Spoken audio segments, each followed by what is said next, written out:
So, Aburo Boy, Boshishe, everyone. I hope everybody's doing well. Eku, Oshe, Ogun, and Ochosi. As I said before, may we have success at being both the hunter of heaven and the hunter of earth. Eku, I guess I need to turn that down. So, so again, today's open house.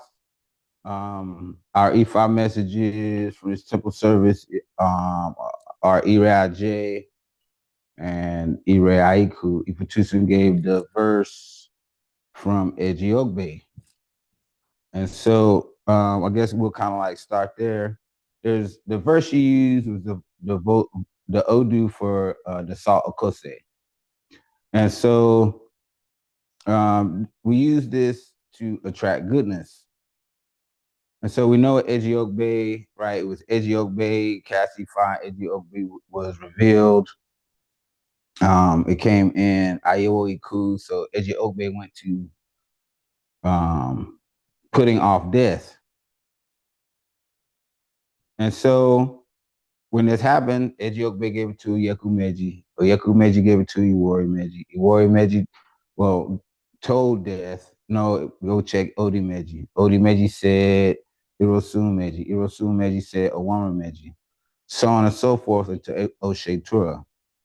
So it's very important, right? We understand about Oshe Tura because it's the thing that gives us the right or position, the power to do a thing, right?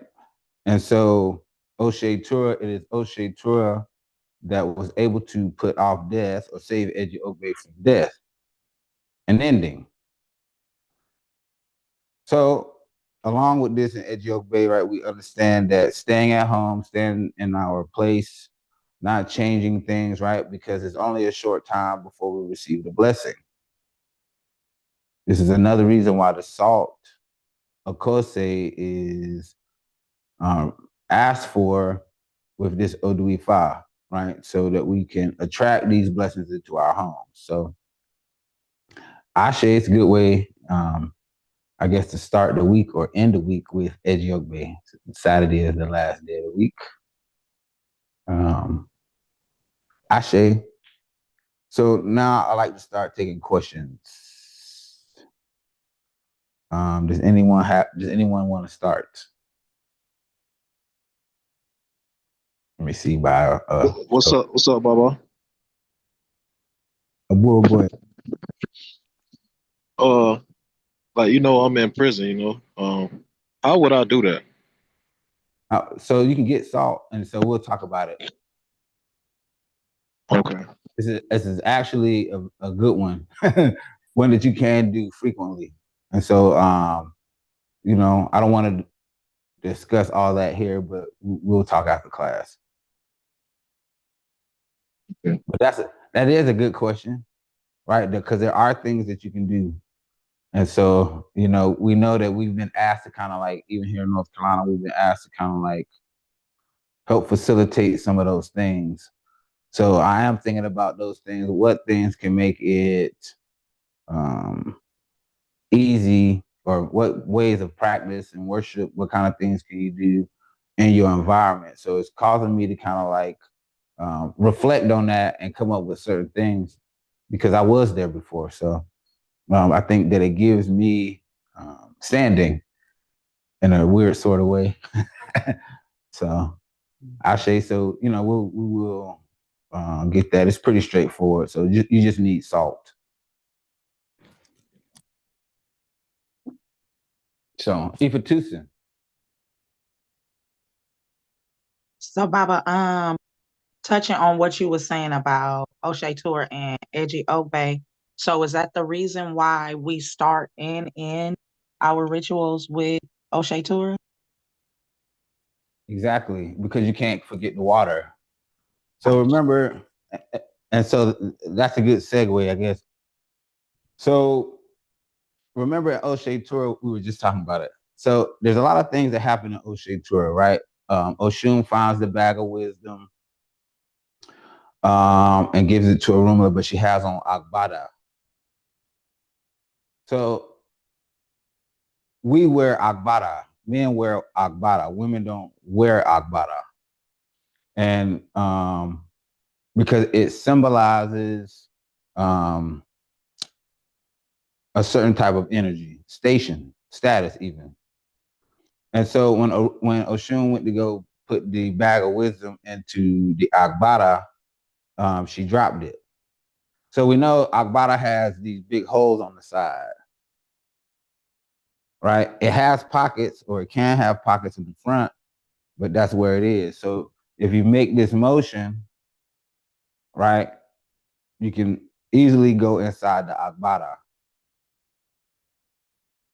So it signifies, among other things, that our awareness and what we're doing and things like that, and putting things for safekeeping. It's against a woman's nature. Women act and are guided based on emotion. So, you can be like, it don't make sense, but you can be like, oh well, I feel it, right? And so it's two different people, right? Physiologically different when it comes to the same issue. Let it be about kids. I'm saying let it be about some kids, right? Even if you the baby daddy, even if you the husband, don't make her pick between you and the kids, because you're gonna lose every time. So that symbolizes something that the woman is connected to. And she connected to certain things. So sometimes wisdom, right, is out the door when it comes to those things. And so how there's balance brought in those situations. So when we look at Oshun and her having the bag of wisdom, and we're gonna get back into Oshun Tura, the other reason, but there's the wisdom is balance. So even when it came time to make Ebo, Oshun didn't feel like it. And that's okay. It was Orunmila with the who was determined to complete that part of it, right? To make sure that they could hold the blessing. So when we look at those type of things, it helps us to see better about O'Shea Tura and understanding one's position, right? And the authority that comes with certain things, right? We know that our head have to be in the right place, right? We have to see ourselves clearly with O'Shea Tura. It's not saying that any other Odu Ifa doesn't do that. No, there's plenty of Odu Ifa. All of them actually tell us about where we're at or where we've been or our experiences. But O'Shea Tura calls us to be present, right? If you say something, you will be tested by it. If you proclaim something, it will be in your face. So O'Shea Tura is that thing that kind of like binds that truth, right? And it makes it happen. So the fact that Ejiokbe gave up or put off death until it was the right time or the right person, that it had been moved far enough away, it had other things have been done, right, to its completeness, I guess, in order to facilitate the putting off of death. So Ejiogbe put off death, he sent death away, he stayed at home, he sent death away. Oyekumeji did the same. The rest with all the Odu to show us how to put death away. So when we get back to O'Shea Tura, we understand about Oshun and her position with O'Shea Tura and the other energies that are present and the taking of the water from the earth. It was all about knowing one's position. So remember, Oshun wanted to do what? She wanted to move, right? So we can see the river when the river's too high, it overflows its banks. Oba, when the river starts as a stream and grows bigger, Yemoja. When the rain forms and materializes and it comes from the clouds, right? It comes out of thin air pretty much, because where did it come from? When it solidifies, and even the dew, right? In the negative, but that's a different type of solidification. It's a little bit slower. The raindrops materialize quickly. And so once they become heavy, the conditions are right, then they start to fall. So as the raindrops fall, they form the stream, they form the river, they flow into the ocean. But what if it's too much rain? Torrential rainfall, you know, it overflows its banks. It could drown the crops, it could destroy things, you know. So there's a need, right, during this time, during the creation of things, to have water in certain amounts, right? Like I said, sometimes it need to just sit there.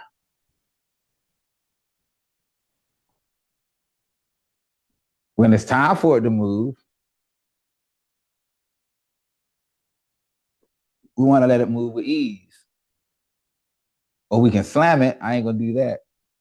But we can drink the water in a way. The water can move in various ways. So it's water moving in a controlled way, right? With its awareness, right? Of the need of the water in what amount.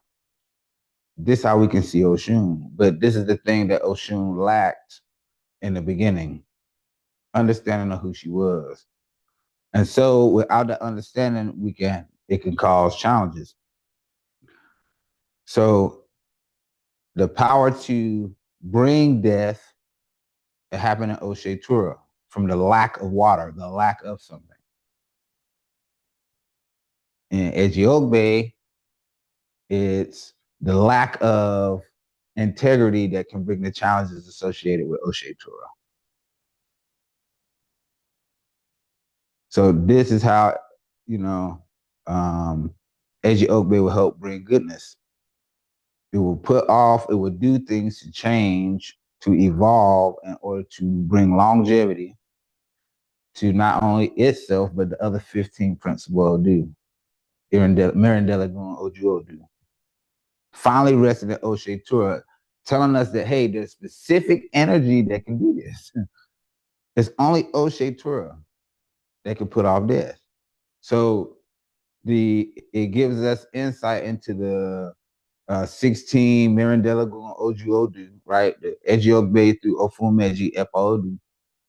It gives us insight about those and what their properties are. So it's not like they're not supposed to bring death in a sense, right? It's Oshe Tura that can solve death, or solve the issue with death, or solve the issue with endings, or solves the issue with transformations. It can help things solidify, right? So when it's dry outside and the rain forms, it's death of the dry and life with the new, with water. Looking at things like that, you know, help us to understand the power of Oshe Tura.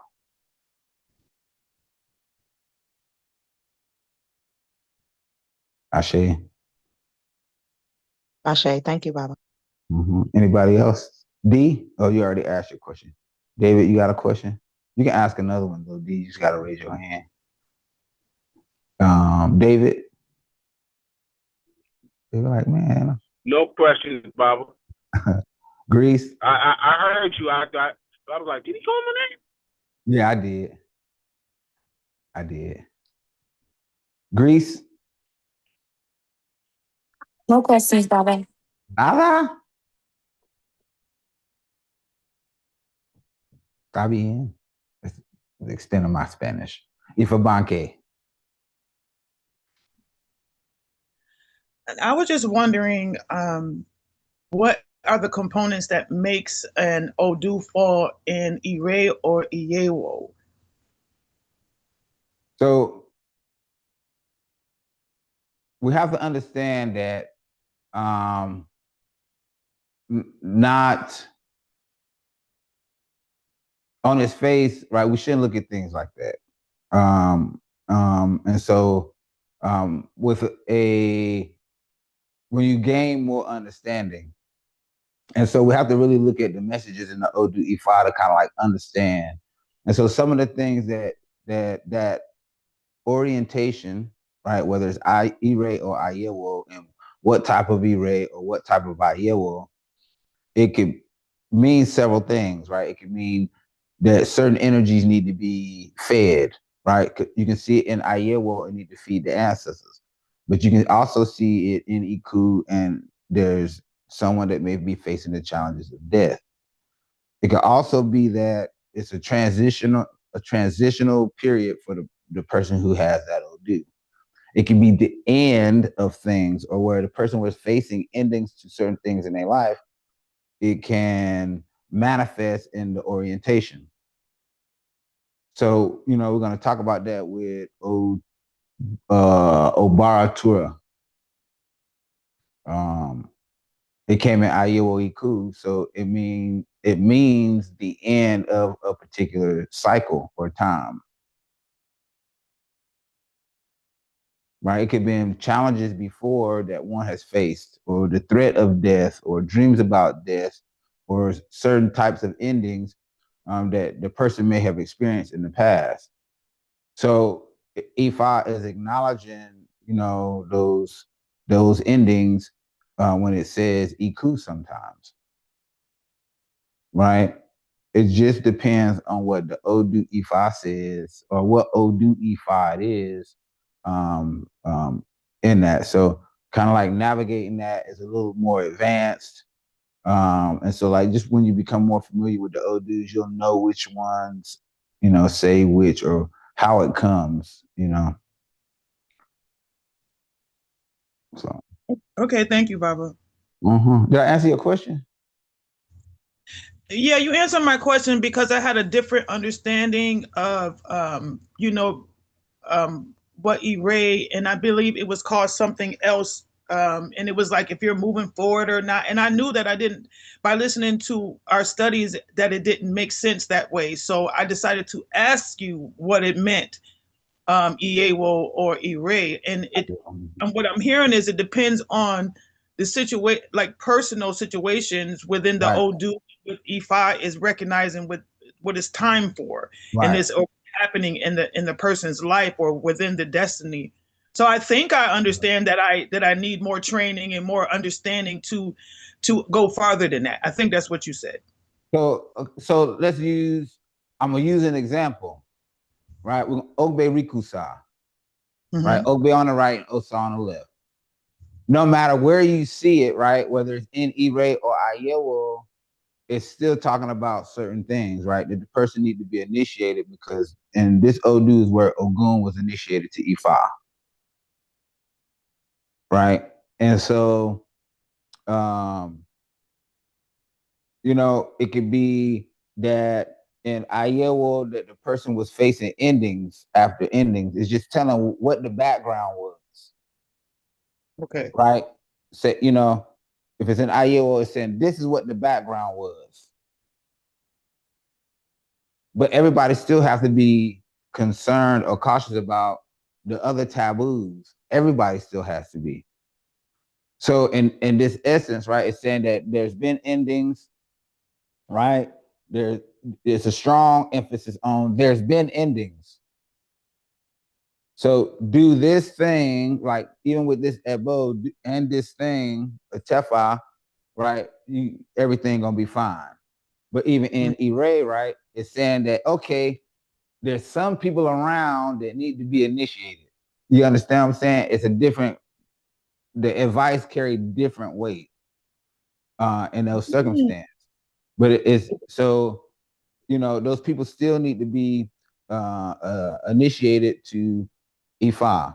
they have to have, there's less concern about those past endings and more focus on the things they have going on now and how those things will have longevity. But there's still like this other layer of information that still applies to other people. But the orientation lets us know how to take particular aspects of the Odu. Wow, that is deep. So, but if you think about it, right? So even with Ogbe Rikusa, just for the Irays, how many Irays are there that we use commonly? Long life, right? Long life, prosperity, children, spouse, victory over adversary, alafia. So that's 6 different orientations only in Iray of Ogbe Rikusa that you have to contend with. Okay. Do you understand? Yes. So different parts of the Odu. So, it could be if it comes in, okay, so even with Ayewo, Iku. So you have Iku, Ofo, Arun, contention, incarceration, and curse. Right? So that's 12 different aspects of the same Odu, and there's 256 of those. Wow. So this just with Opwella and Iking. When we start talking about Aaron Delagoon and stuff like that, it's a little bit different as well. But we're talking about that. And so which information is more relevant to the person's circumstance, right? This is what, we have to look at and give the information based on the DAFA. So it may be that the person don't have issues going out at night, right? But they have an opportunity, right? They may win a court case, or they have something to do with some type of Ogun energy, some process or some jail or something like that. That's also relevant as well. Where in one orientation, the person may be having challenges of incarceration, or right? But in another orientation, it may just be that they have they're being held back mentally in a relationship, right? They may have all those things, but have bad luck. So it depends on the orientation, how the diagnosis is given, and what things we offer in the prescription. And so this is the thing that's, challenging, being a Babalawo, is because there's a system to it, but navigating that, you still have to learn it. You still have to experience it. So whether you do it directly or indirectly, right? These are the things that come along with experience. How many times have you seen this Odu, and how many various ways have you seen it? And so, certain Odus you won't see until you do them in certain arenas, right? So there's Odus that I haven't seen cast for myself or other people until I initiated and received those Odus. I can see sometimes there's a cycle. I may cast the same Odu E5 for a certain time period for different people, but it may have different orientations. So these type of things, you have to look out for. And that we teach those things at Iliading Bay and Iliadu temples. All you Owls and Iyanifas that may watch this broadcast later, we can teach you as well. Is that in the class that I inquired about? Or part so I only do that for initiated people. Okay. But there's, the Obi divination and Ibori and those type of things, you still learn them at that level as well. Okay. Right. So it's you do learn them because there's variations, right? Whether you get Iwa or whether you get Okan or whether it's Alafia or Oyeku. So these signs, and that's why that's important as well. That was a good point. Because it teaches you to start to develop insights about different orientations about the same thing. Okay, that went way deeper than I thought it was, but yeah. So for example, right, you're doing You gonna need some pizza later? Okay. PT. Omo, yeah, mute your mic. Ooh, sorry. I'm I- so sorry. You know I want some pizza. I I love pizza. So so uh even with OB divination, there's these different ways that the OB may fall, and there's advice. Any reading that you do is gonna have advice, even for the person throwing it. So all you ladies out there, even some of you guys out there that pull cards, you have to listen to the advice too. Aha. You have to listen to the advice too. What I would suggest, and I know some of you do already, is always make notes about your readings so you can go back and look at them. And so the way that the cards may fall based on how you feel your intuition, right? This is what we teach as well to get more in tune. This is why it's important to do O'Shea or to continue doing your readings. I'm saying you learn how to invoke certain types of energy, right? Because you're gonna see it. So you'll see this energy, this situation was invoked by that energy, or by this combination of cards, or by this Odu Ifa, or whatever. So, Ashe, Ifadare. I don't have any questions, Baba. Not you, Yeah, yeah. Ifafemi. No questions, Baba. Ifakayen Sola. She's like, I'm driving, Baba. I do, but I don't think I'll be able to hear the answer. I'm moving. But my question is about the calendar. Can you explain what days go with what? How do we learn them? How do we count and why? Well, Orisha on a 4-day calendar.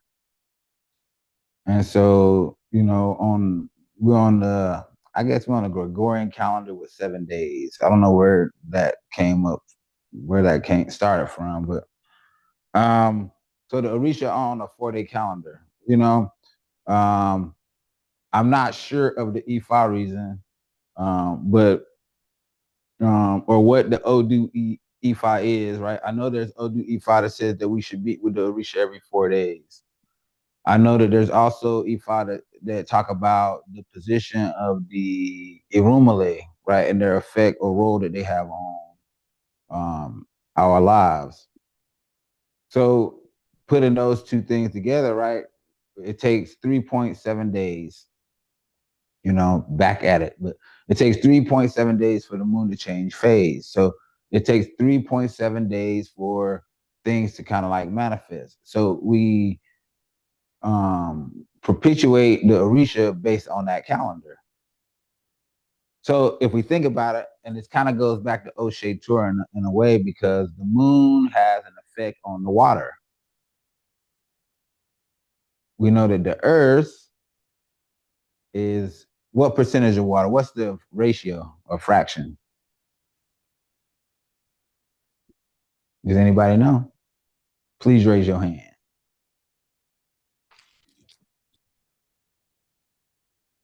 Ifatusin? Think it's 80%. I think.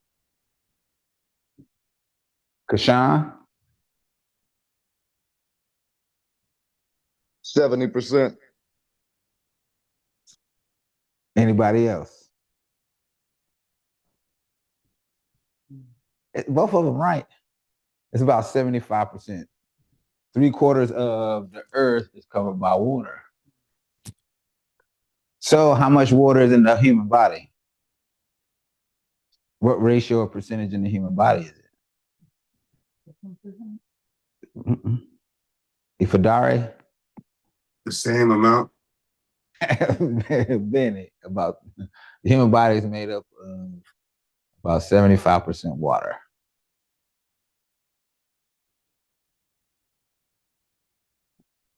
Final answer, yeah, Benji.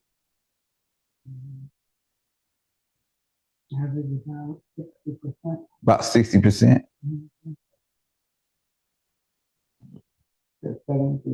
Some say 70. But it varies. So it's more than half. So if the moon, right, has an effect on the water, right? The Osalawo, Osa on the right, Notura on the left, right? We remember it talks about cycles. It wasn't when Orunmila saw the fleshy part of Olodumari's buttocks, it was the ebb and flow of the tide, right? So heaven would be the top half, or like today, the hunter of heaven, right? Or the hunter of earth. So we have Orun and Aye, right? The hunter of heaven, the hunter of Ode Orun, and Ode Aye, the hunter of earth. So heaven and earth, these things together make up everything that Olodumare is, or in control of, let's say. So Osalawo, when Orunmila saw the ebb and flow of the tide, he understood something about cycles. Olodumare said, there will never be anything that you don't know or that's not revealed to you. So it's about the cycles. The ebb and flow of the tide is based on Irumale, the moon. So because we are affected by those same Irumale, right? We can see with some of our astrological signs, right? Cancer, Pisces, Scorpio, these water energies that's affected by the moon. All signs are, but these are, I think Cancer is a cardinal sign, right? It's immutable. It's my sign. It's the best sign. It's the best sign. I'm sure all of y'all feel that way. As I can hear all of y'all right now, even though y'all mics are muted, talking about talking about So understanding about these signs and the water and how the water affects even the earth, right? It affects us in the same way. So we talked earlier about Oshe Tura in the water, and Oshun taking the water off the planet. So we can draw certain conclusions, right? The moon, we Oshun lineage, the moon affects the water, even in the river, even in our bodies. So being able to look at those energies, and we know from Arturo Rico and Oak Bellara that the Oshun brings blessings right into the house, washes away our enemies. We can see in Oturpon Conran when the river overflows its banks, right? Remember that the river and the corn were into it, and the river just overflowed its banks. That was the Okoko River. Those who've been in Nigeria have bathed in that river with Itefa.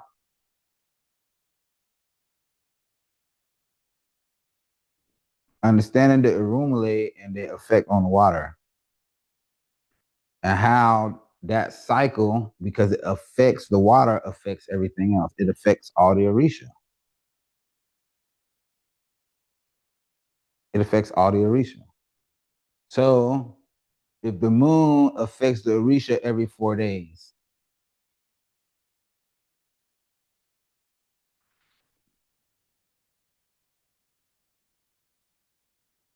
the moon affects the Orisha every 4 days. So every cycle change with the moon, I'm saying, how long is a woman's cycle? It's based on the moon, right? It's based on the moon. I'm saying I've heard it referred to as moon time. I don't know. I've never had one. So even look at that. That's scary. So again, right, we can see why the woman becomes initiated to Ifa, she automatically Ifa because of the water in her body, because of her moon time, and her connection with this Irumale that controls pretty much all the other Orishas, right? You can't do nothing without the water, Oshay Tura told us. It's true. It's true. It's actually kind of scary. you know, y'all connected with these energies on a whole nother level that men aren't. And so kind of like articulating that. Let Ojibona in Ifa Tucson. I did, Baba. Thank you. What was you gonna say, Iya? Is that the reason why, the question is that the reason why there are certain energies that we should not or don't need to interact with because of these energies we already possess? Benny, so let's put it like this. Who knows what an Apete B is? Tell me, Ifa Tucson. A woman, an uninitiated woman that is married to a Babalawo. You absolutely 1000% right. That's the only thing that an Apete B is. So Ifa Tucson, what if you have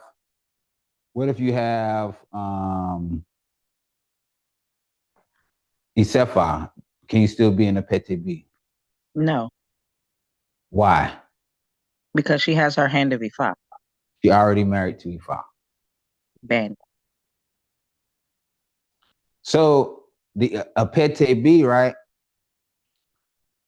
can do anything with her husband's shrines.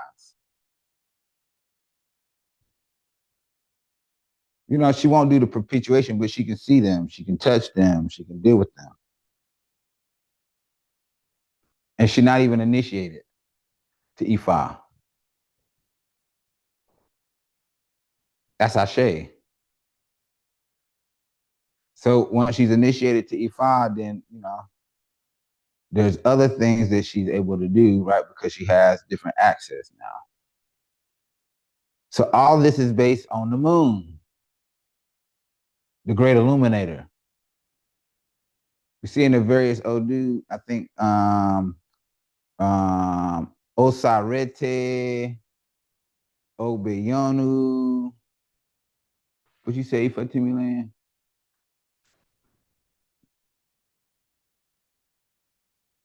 I can't read that writing small, but I guess it wasn't for me. So all these things based on the moon. So the question was about the calendar. So this is why the calendar is the way it is, because of the change in cycles.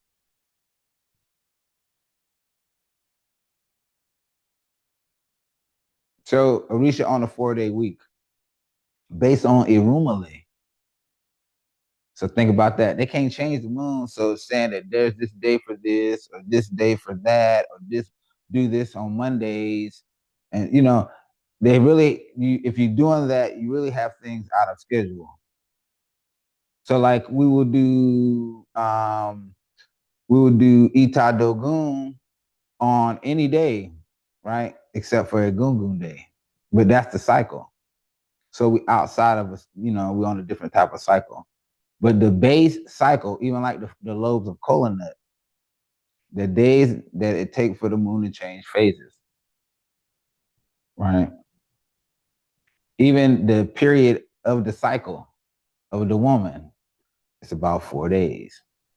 Should be normally, I think. I don't know, you know, give or take.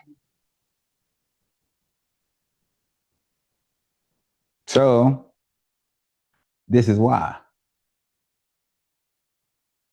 So you can get the calendar. All you got to do is message me. You know, it's easy to plug in, and before long you'll just know it. But you know, anybody who need the Orisha calendar, just let me know. The first day is Egungun Obatala Obaluai and Iyami.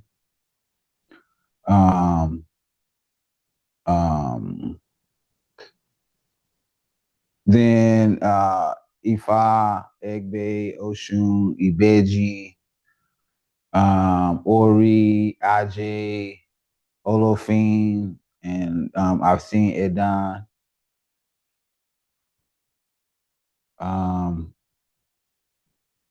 You know, Ogun and Ochosi will be day 3, and then Shango, Oya, even Bayani, I think, are on the 4th day. So,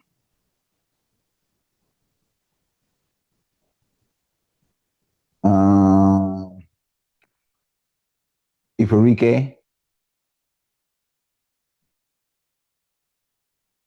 Yes, Baba. do you have any question? No, sir. Ifatimi Land or Darian? Yes, Bob, I have a question. I know we were talking about the cycles with the moon and how it deals with the energies, like for feminine. But is that similar to what it would be for a man that's not initiated, or that's a different concept? So you're talking about as far as a PTB? Yes. Well, yeah, no man can ever be a PTB. Right, that's not in the Isheshe Nigerian construct, you know. Even in some traditions, they call the man Iyawo. And Iyawo is Iya of Iwo. It's 2 words put together. Iya, which we know means what? Woman. Woman. And Iwo is the place, suffering. So Oh my. yes, it's Ogbeyonu. So Iya of Iwo. So, in these other traditions, they call themselves women. I don't know why. It's in Isheshe is taboo. Back in my younger days, let somebody call me a woman. I'll be in their mouth.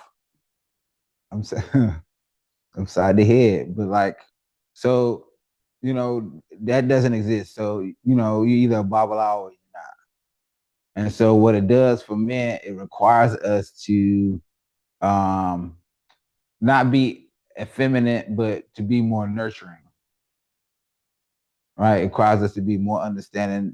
Some people already like that, so they just have to step into certain roles. But for men, it's just, become an owl, not necessarily even a babalawo, but they need the medicine of Ifa to bring balance.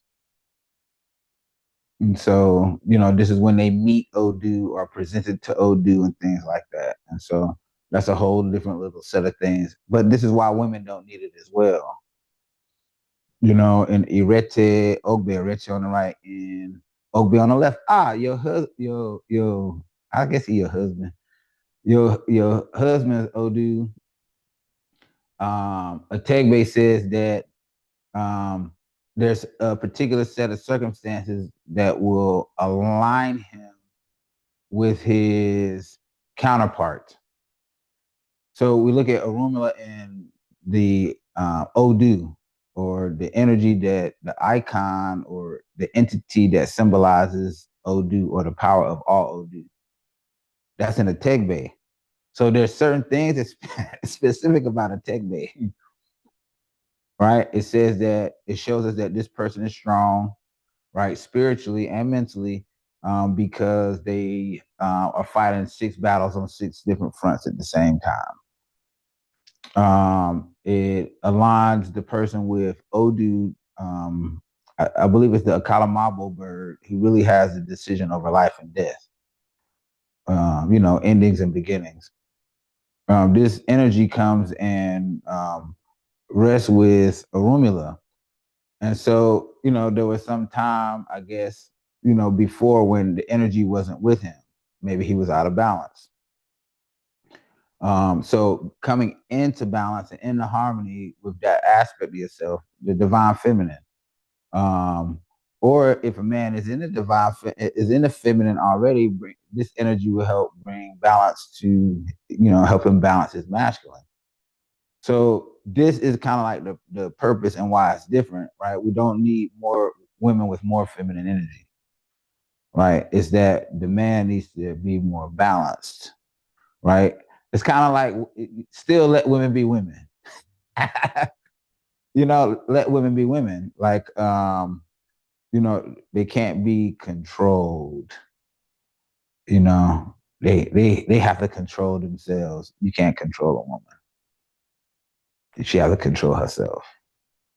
Or other women control. Women control women. But then, we was in Africa last year. They said a woman that's not scared of other women is crazy. Well, you weren't there, but I was looking at your face. Look. But women should be mindful of women. you know, you know. So it's because those other things, right? It could be those things that they connected to that take precedence over anything else, namely their children.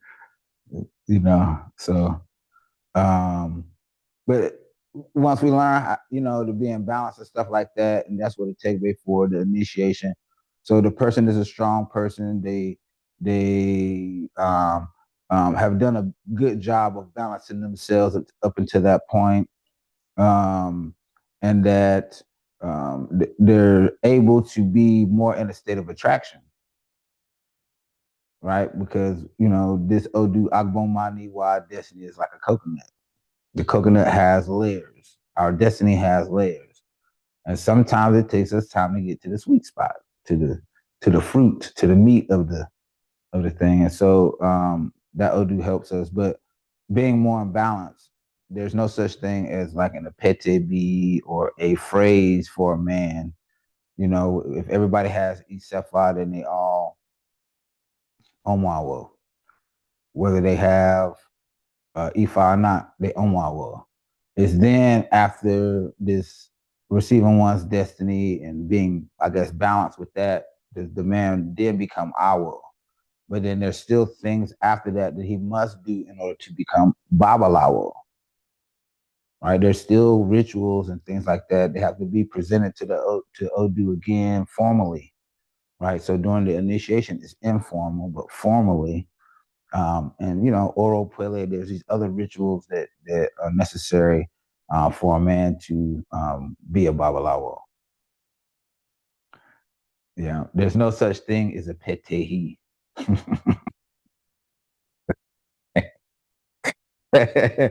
Petehi. That's too funny. Yeah, Ayo. All right, so Baba, I vaguely remember you speaking about an Odu we had where it said that you couldn't, if you were initiated, you couldn't be with someone who was non-initiated. Okay. Right. And I don't know why that's coming up for me, but my question about that is, so say you're in a connection with somebody, you're in a relationship with somebody, y'all been together for a long time or whatever. It has been a short time. Sorry. Huh? Nothing. I'm just making jokes. I said it could have been a short time. It don't have to be a long time. But go ahead. Right. Short or long, right? No matter the time, right? But say, you choose that this is the path for you or whatever, and you start walking the path, and this person decides that, that's not the path, but they want to stay together. Right. I'm not saying that this is my situation, but but what would Ifa say to that? Question mark? So I'm gonna use you. Okay. Okay. So, your spouse, it may not be the time, right? But your spouse is already doing the things that you do just by being with you. So is that like y'all have this bond or these soul ties, these contracts and things like that. So in essence, it's like a matter of time. You know, you're not going elevate and do these different things and not take him with you. You know, it's best that the person is very spiritual, right? They don't necessarily have to be a babalawo. I know people gonna be like, oh, you know, they don't necessarily have to be a babalawo, but it's best. They can be a person of understanding because the relationship is not just based on love, right? It's based on understanding. And so that's the thing that's very important in those situations, right? And as he sees things change, as you share information with him, right, he gonna be following the taboos in the house, right? Because you're gonna be able to see it. You're gonna be able to see the difference between doing certain things and once you alleviate those things. So in essence, he automatically by default becomes a practitioner. He just may not be one who's a babalawo, right? But he follows the tenets and the advice and the rules of Ifa. So, you know, America, the world is a big place, and I'm not saying that it's not best for the person to marry someone or be in alignment. So even just in our situation, your husband may not be initiated to Ifa, but you are.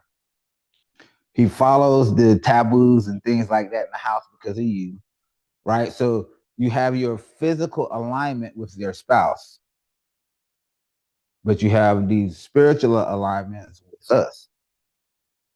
So in essence, you kind of like cover those two things. You know, stay connected, right? There's work that you need done, even for him, indirectly. You understand what I'm saying? Or things that you're gonna do for your household directly. You pull cars for the house, and you give him the information. The same way you cook dinner for the house, and you give that out too. So it's not an issue of you deciding. It's just an issue of continuing to evolve and y'all doing it together. So, you know, it may be different for someone who's not in a relationship, you know? And so, you know, I feel like as long as there's tolerance and understanding, right, and there's clarity, there's knowledge, then there's no fear.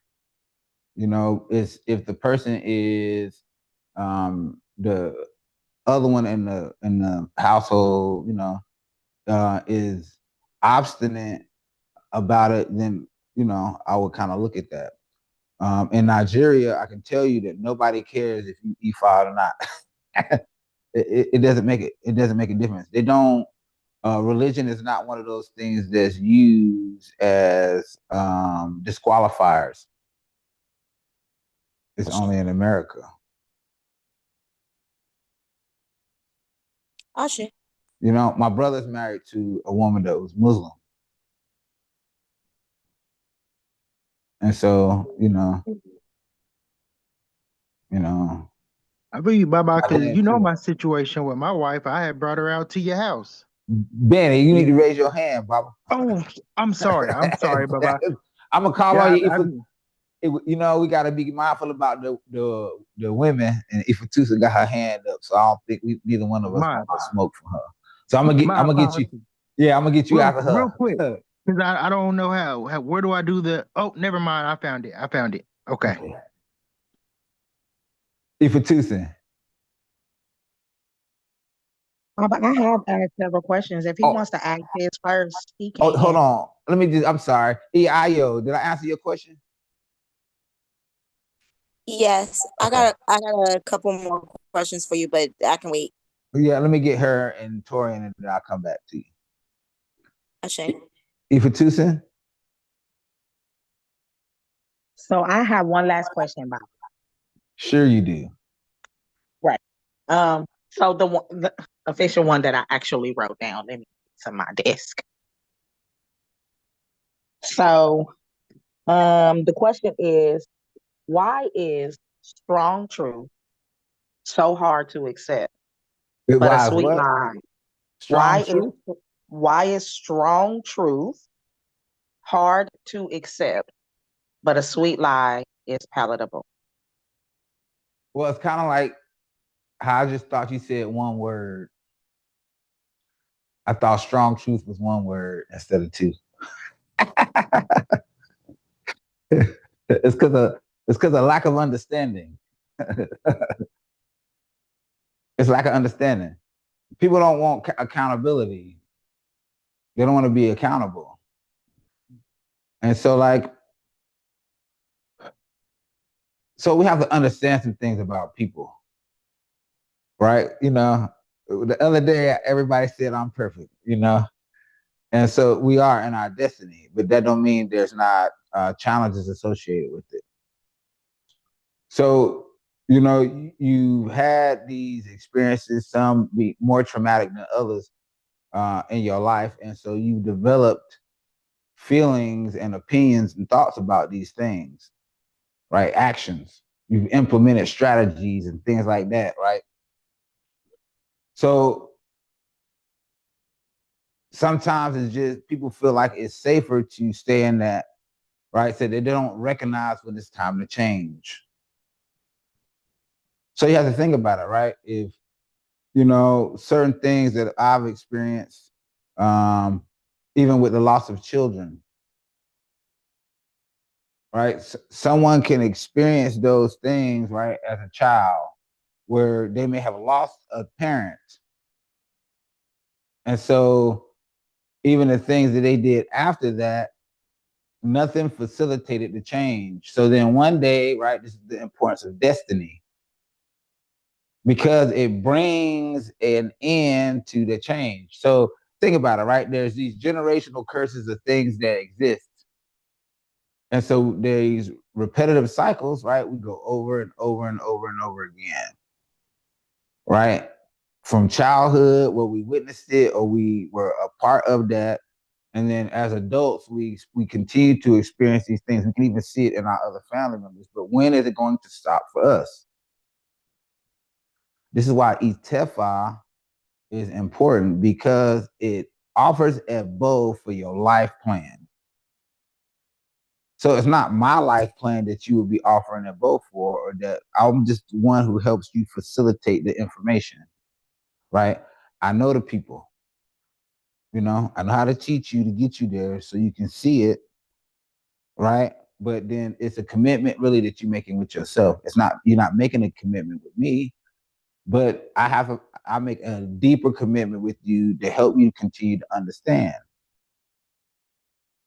We're both invested, even at this point, with the elbows and the sacrifices that we've made, right, to bring you into awareness, right? When you offer Ebo, I offer Ebo as well, right? That I have to abide by the agreements. So what happens is when you say, Baba, cast my Ifa, offer my Ebo, you're binding me to a contract that I'm going to support you based on what your destiny says. I have to do it. If not, I face loss and challenges and things like that. The Babalawo, the Iyanifa can face challenges by not doing things correctly. That could look in many different ways, right? So when you go to Itefa and you in the grove and we're sitting there and we're mimicking creation, when you accepted your destiny and all these energies, Oludumare is there, right? All the Orisha Arumla are there, witnessing what is going on, because the binding contract that you will put them under, the same contract that you put those Babalawos under, is sealed in blood and witnessed by death.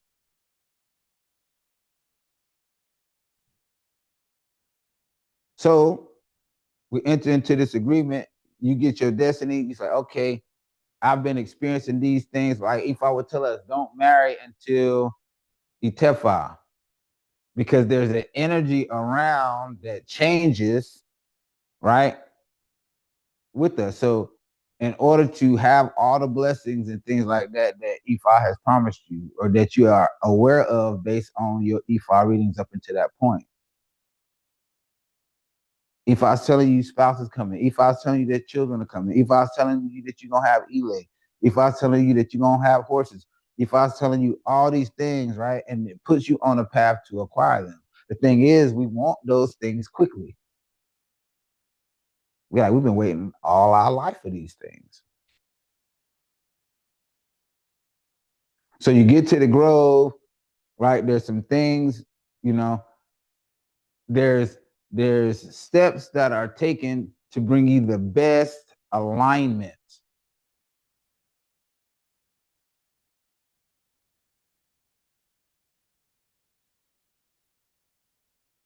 There's this give and take that happens inside the grove, right? And then the deal is sealed, right? We talked about it in Ogbiyonu. Going to pick one's destiny, the house of a Jalamumpin, right? The Ori Lemere, Ori Leseku, and Afawape, they all go to this place and they all in the same place to pick their destiny. Think about it. So when you go to Itefa, the challenges that you face in life are there as well. And then they learn, hey, you got an end date, partner. Ooh, after this date, you can't go with them no more. Oh, they got spouse coming. Oh, this is where their money gonna come from. Put them on this path. These things you cast an Ifa, offering that bow for your life mission. The end of challenges and suffering. Put on the path of your best, highest destiny. So this is why it's important. Because you sealing a deal with Olodumare in the universe. You sealing a deal and you doing it in blood. So entering in such covenants, right? You can understand now, right, even at your level, the strength of that covenant, the strength of doing that bow, the change that it brings. Some things may be gradual. Some things may come out of nowhere. Certain things we already know about, right? We're on a plan. We're on a focus. But when you enter into Itefa, it's for sure these things will happen because the Ifa going to tell us. Yes, you'll continue to still, you know, it's like being in college. When you start in first grade, nowadays, right? Not everybody, but a lot of people have a goal to go to college. So whether someone else teaches them that or they learn about it and they aspire to that on their own, that's still the desired outcome.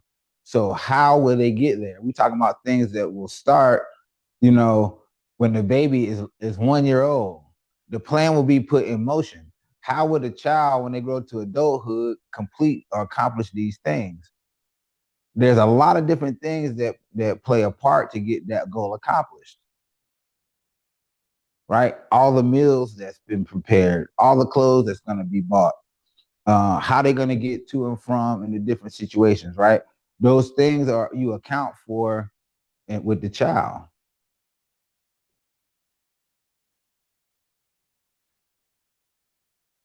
We take the steps.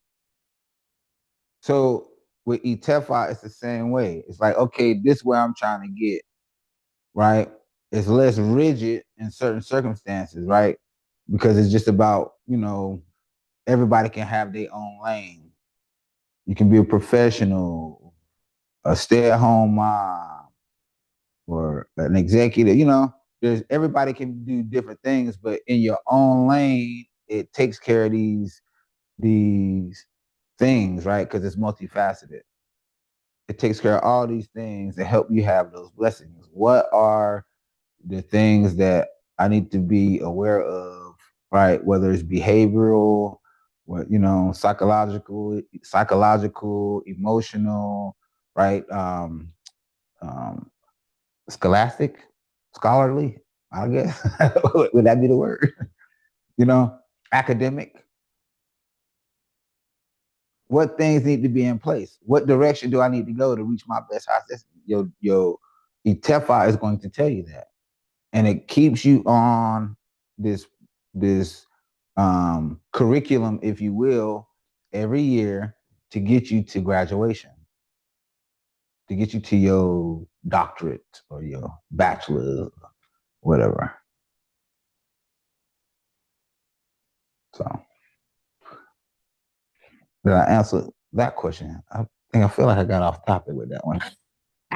You did, Baba, but I got off topic. in essence, you did, Baba. But in essence, I was trying to give you a good it analogy. still was on topic, right? But it still was on topic because in essence, you have to bring yourself to a point of truth in this same way. The same way you take the steps to bring yourself to a point of realizing, okay, I need to not just have my hand, but I need my full initiation. It's the same way you make the steps towards, okay, no, that's not acceptable anymore. That's a lie. That's not, it becomes distasteful to accept a lie, just like it becomes distasteful to stay in one place, even in E5. Right. You You got got to keep moving. So Benny. I get it. Appreciate you. Mm-hmm. But to be on a curriculum, that's why Itefa. I share, Baba. Mm-hmm. Torian. Yes, Baba. What was your question? You wanted to say something a minute ago. Oh no, I didn't have a question. It was just in regards to the whole the spouse not being a part type thing, and I was like, I understand where she's coming from because my wife, she isn't going on the she's willing to ride passenger with me, but it's not her journey. Basically, is what she's saying. Well, And she said a couple things, and I ain't gonna put her out there, but I was listening. She said a couple things. She said she's not really into it first, but then as it went, she said she could feel the energy. Mm-hmm. So Yep. when we start, that was after we started to do things. So she's gonna monitor you, right? And so she is tolerant, and so she could have been like, "Oh no, you ain't doing nothing to me." Yeah, and I was like, oh yeah, the ride home was, I don't know, I guess a lot lighter. And it seems like everything's been a lot smoother since then. Shay. Yeah, so I just wanted to add a little input. I was like, Shay. because I felt like they were saying like, oh, you can't do it if y'all are No. on the same accord. And I'm like, nah, that's not true. Because you can't force nobody's path until they're ready. But as long as they're supportive and not condescending of your path, then I don't really see an issue. Benny. So for me, it's different, because this my lane. So like whatever, we all do different things, right? And so, for me, it's like because of my position, I kind of require it in a sense, and it's for all the reasons, not just for protection, but for blessing as well, for clarity, but it just depends on where we at and what we doing and things like that. And so, just as long as there's tolerance and understanding, I think that it's not really a problem. People can be of high spiritual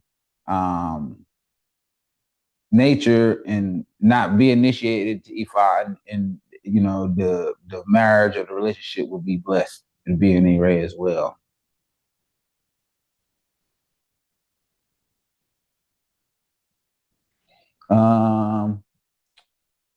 Yeah, Ayo. Okay. All right. So, first thing, thank you, Tori, for your understanding. But I was just asking the question because it came up in my head, not because my spouse didn't want to initiate. I just wanted to No, clarify. of course not. No. Yeah, I just You wanted to know, clarify. Benny, Just no need. I don't think nobody okay, thought that. okay. But And I huh? didn't think that. Well, I know you didn't think that, Baba, because we done been on the phone. Now I gotta call you back after Benny, 4 get back home so we could talk about what we was talking about the other day. Benny. But questions. I got a couple of them. Yes, ma'am. All right. So my first question is, can you explain the difference between Isefa and Itefa? And to go Okay, along with that. so let me do that first. Okay. So really, it's important to talk about all three levels, right? It talks about, so it's really 4 levels because there's people that haven't done anything; they just have like some information, right? So the person hasn't cast Ifa or offered a bow, but they still are a follower of Ifa or Orisha.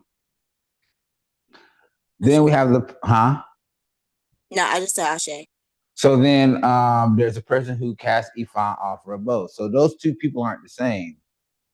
So a person who has some knowledge but no commitment versus casting Ifa offering a boat is a commitment, right? Because the bulk of that is an agreement with these Orisha and Oromole, Olodumare, once Ori, etc. That for this time period or these specific situations, that they will be resolved in the best highest destiny or best highest results for the person. But there's still no long-term obligation, right? So is the person that you pass in the store the same as some place that you frequent? I guess that's a bad example. But if you used to go into the same store and you see the same person behind the counter, you have a different relationship with them than the person that you may pass going out the door. Did that make sense? Yes. One, you have a direct connection to because there's some transaction that has taken place or that continues to take place. There's a relationship, right? So based on that, the circumstances, that the dynamic of that relationship, right? They may extend credit to you or order something that you like. There's different benefits to that relationship versus someone who has Isefa. So you want some water? Okay. So based on Isefa, right, there's a portion of the destiny, a bigger reading, right? Because the typical reading is for 3 to 4 months. When we do Isefa, right, we consecrate the Iking. This is when you receive a reading for 1 year. Now, these are the rules. I didn't make the rules. Isefa, having the Iking, is the only way that you can have or obtain a yearly reading. Right? So when we have our Odun, I can do the Odun because what? I have a yearly reading. So not only do I participate in my own Odun, I participate in other people's Oduns. The Ile has an Odun, the temples have an Odun, the world has an Odun, has a yearly Odun. Anyone with Isefa or Itefa has an Odun. Right? So the qualifying factor is the Iking, and this is the only way that you can do that. So, Iayo, you cast Ifa, you offer a bow, but you don't have Iking. That means I cannot do a yearly reading for you personally. No one can. This is the rule of Ifa. What happens is once you have the Iking, whether I have them or not, I can do yearly readings for you based on the Opwele, but you have met the prerequisite. So ETFI, we just talked about it a few minutes ago. This is getting your life plan. But even with the life plan, you need to know where you're gonna be at every year. Okay, I'm in 5th grade, 6th grade, 7th grade, 8th grade, 9th grade. This is what my course of study is gonna be in college, and this is what I'm gonna get after I get my bachelor's. I'm gonna get my, my master's or whatever. Right? There's a course, and there's steps you have to take in order to get there. ECFI doesn't give you that per se, but it will help facilitate the other. It'll put you in a position to get your ETFI because based on a commitment. So you have a bigger commitment than you did when you were casting EFI and offering a bow before ECFI, right? A year is a long time. What can happen in a year? A lot. You can get pregnant and give birth in a year. A house can be built in a year. A car can be built. These bigger things happen over that time period. So during this time period, right, the ECFI is working to make sure that you get these bigger blessings. Now, are there exceptions to the rule? Yes, there's exceptions to the rule. Right? There's exceptions to the rule. You don't have to have ECFI. You can go from a reading to ETFI. You can go straight to ETFI.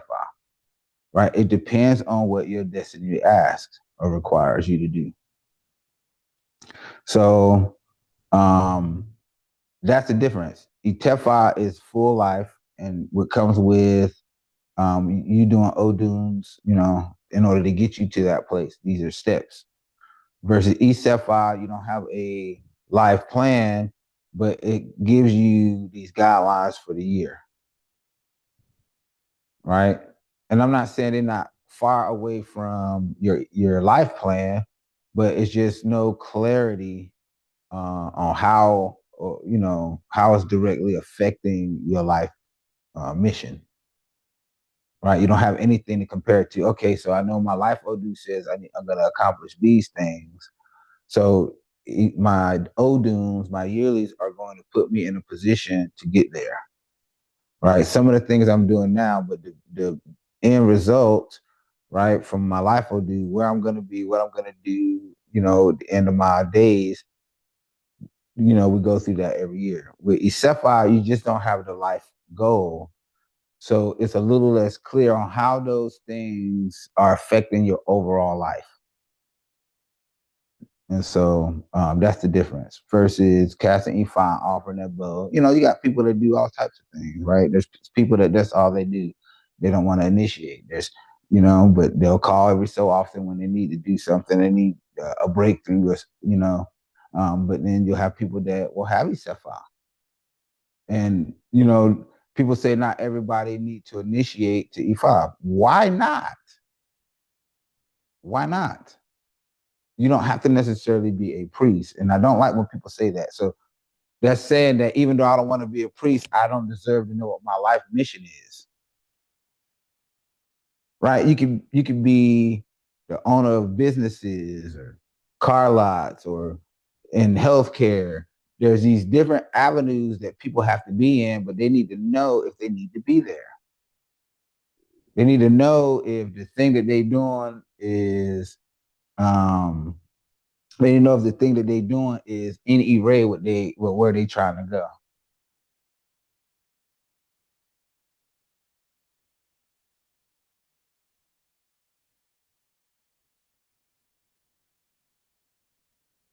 So,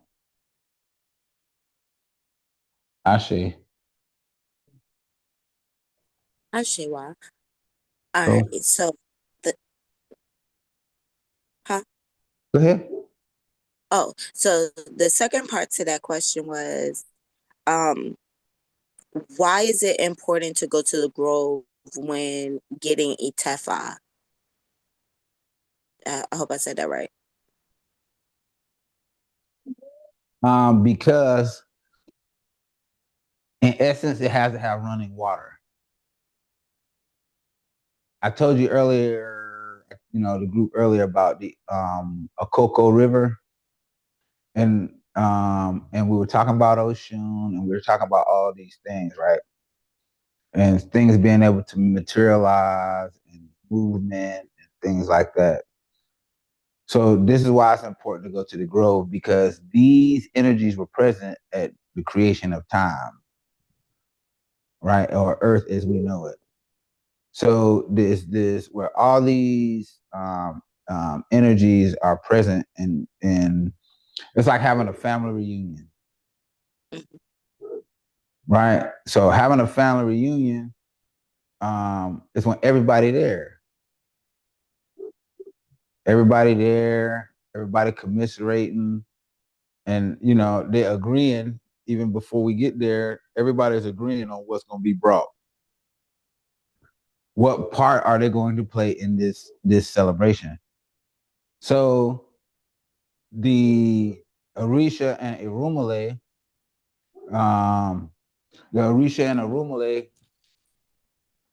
that we,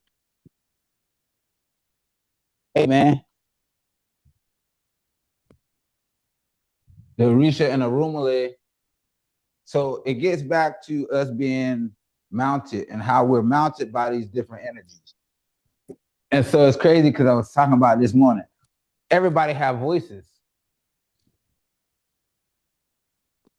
Everybody have voices in their head. Most of them sound like us, but the tone fluctuates. The tone fluctuates.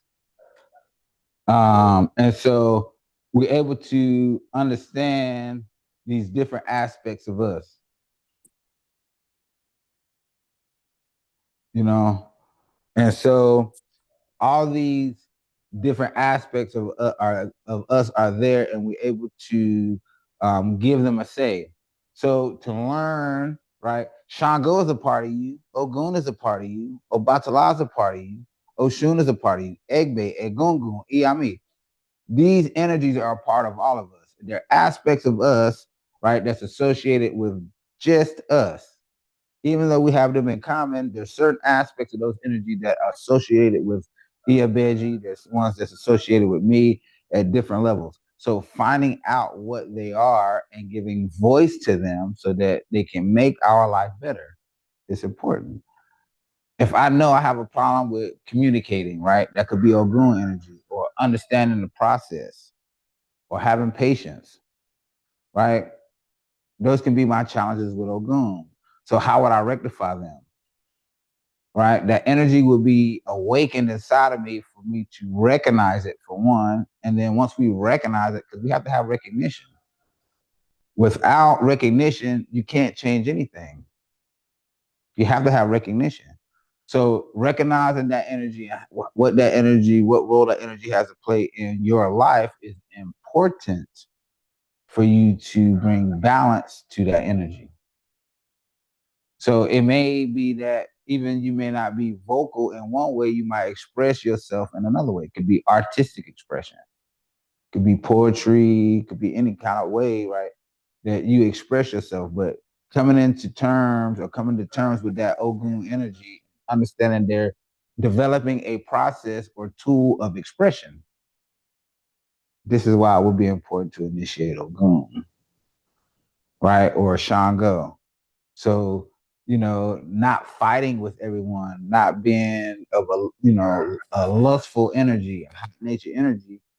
Some people will initiate to Shango in order to bring balance to that energy, because they recognize the energy and they do things to pacify the energy and bring balance.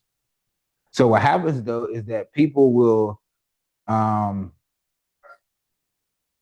rooster at the back door, the people will bring will initiate these energies before they can find out which energy is the tutelary Orisha, which Orisha will help them the most throughout their life.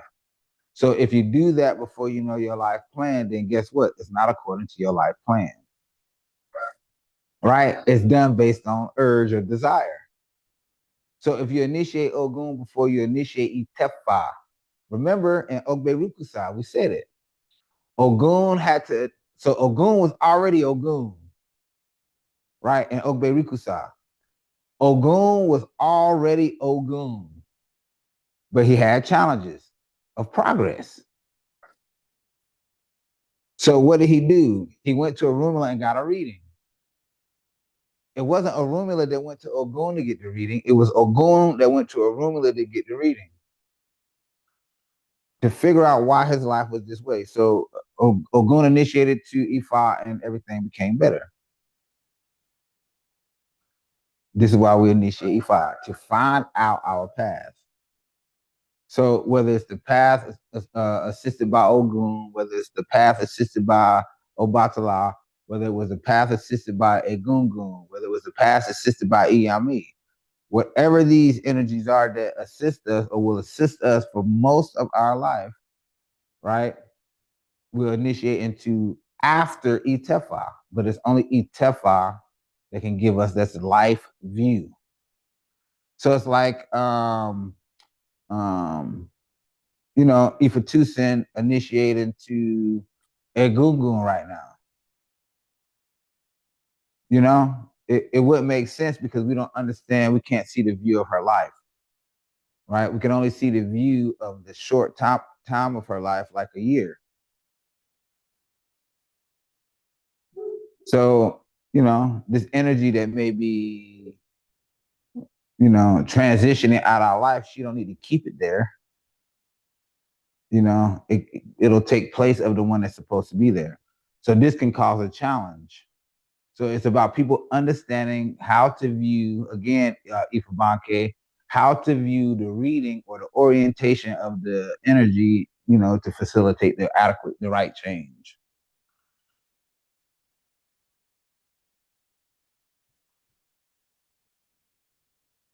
Okay. Thank you. Now, my last question is about Ogbe Rikusa, the one with the deer and the leopard, Okay. right? In this Odu, right? Is it speaking about like overcoming your adversaries in the environment you in, or is it talking about someone who wishes to stay in a position that they're in and not really move out of that position? Plant the verse. If we ever insist that this place you should not stay, that this is the place they will stay and make it. There ain't a woman Sokbe? Ogbe one? No, it said Ogbe Rikusa. I'm looking. Go ahead. Keep going. I'm sorry. All right, hold on 1 second. Let me make sure I'm saying it right. Hold on. You probably are. Okay. It says, if we ever insist that this place you should not stay, that this is the place they will stay and make its home, where we say the weed, TT, must not grow, that this is where it will insist on growing, where we declare that the hair must not grow, that this is where it will stay until it turns white. These were the declarations of Ifa to the old deer, who will stay in the forest inhabited by the leopard and become successful. He was advised to offer both. Go ahead. Hold on. He was advised Wait a minute. He was advised to offer a bow. He replied, "Before long, not too far. Join us where we enjoy victory over enemies. In the midst of victory, does one meet the devotees of Obarisha? Now I stay in the jungle of the leopard, and I become the winner. Modi win. I stay in the home of the leopard and I turn into the winner. The old deer is he who stays in the forest and the mighty leopard and becomes a winner." Bene, Ogbe Rikusa. Yes. Bene. So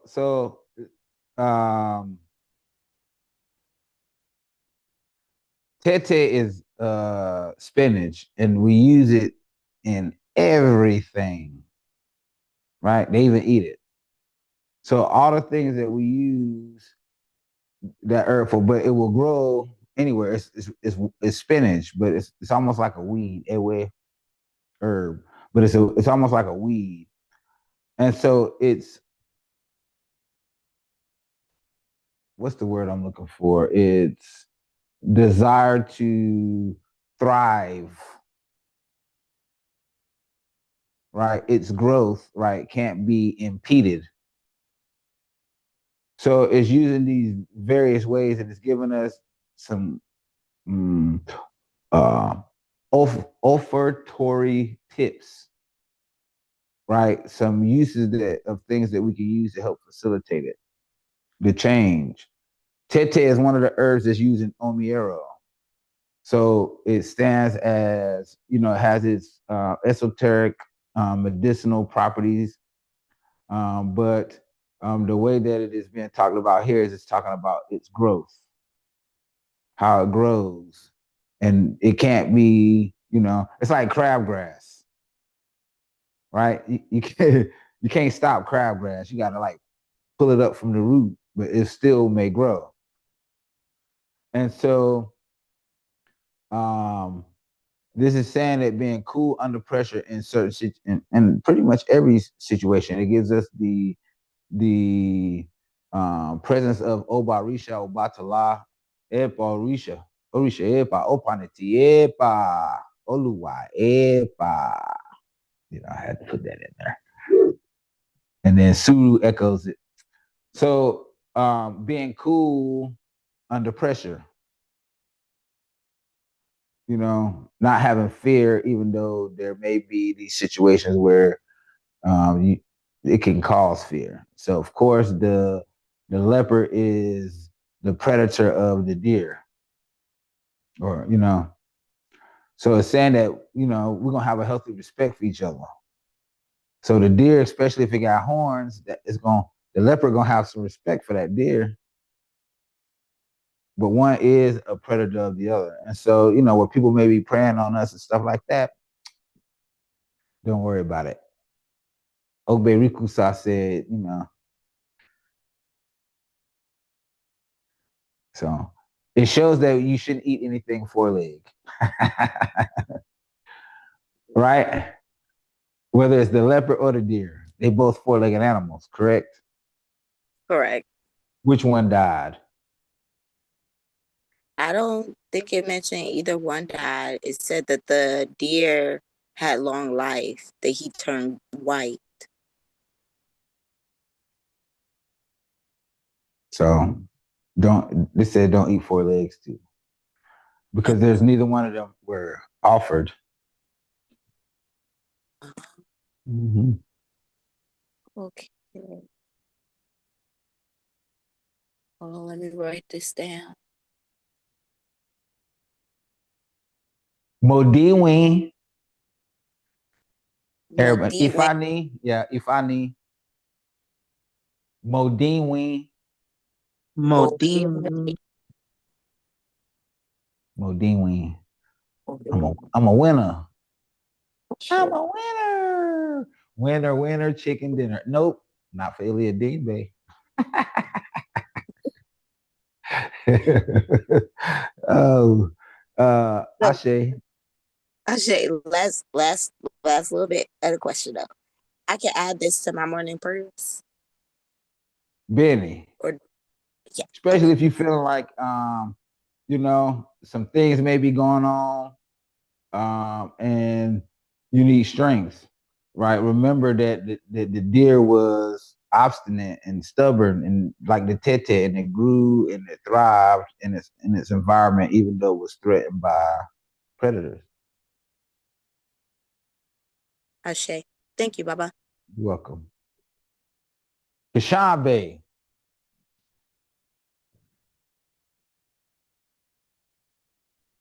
Baba, what does the rooster symbolize? As far as what?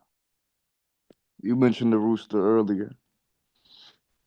Is there any Orisha that the rooster represents? No, but there's Orisha that take the rooster. Yeah, I mean, no, it's a bird. So what Orisha takes the rooster? Because I just seen a random rooster the other day. It just randomly was outside in a random area, and it just don't be there. Roosters aren't animals that are just native to the area. Ogun, Shango, Egungun, Eshu Ogun, Osun, Egungun, it just depends.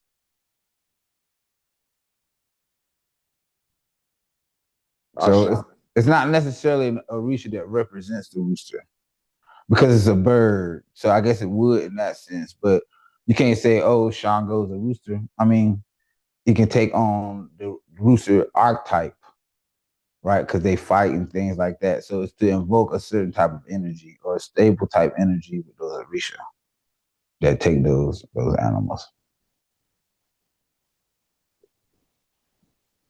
Ifadare? Yeah, Baba. Can you talk about the Iyami? You're like Benny. Maybe later. I want to, we let us save that for another discussion.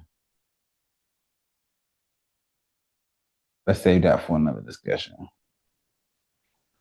So just give me 1 second. So Aburu, Aboye,